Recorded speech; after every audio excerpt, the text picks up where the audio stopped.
Well, first, the Trump administration is tackling something that has been a problem for a very long time. We have been engaged in an unfair relationship with China for a long time. They have reneged on the commitments they made a long time ago to the World Trade Organization, particularly around intellectual property. There's no question that both the U.S. and China have benefited from a trading relationship over the last 25 years, and there's also no question that things about that relationship need to change.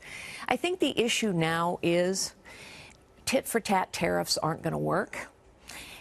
Maybe it's useful pressure in the short term, but it's not going to work in the long term. The issue now is how to create a win-win deal.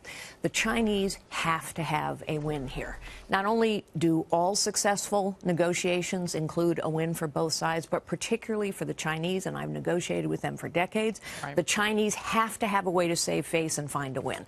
And so all these threats back and forth maybe are a great show, and maybe they're great pressure, but ultimately we have to have a win, and the Chinese are going to have to have a win. Let me ask you a question. When you were running Hewlett Packard, did you sense that the Chinese were stealing trade secrets?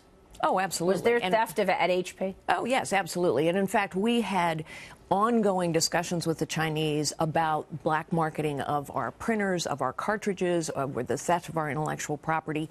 And we would find ways to come to accommodation with them to begin to slow that down.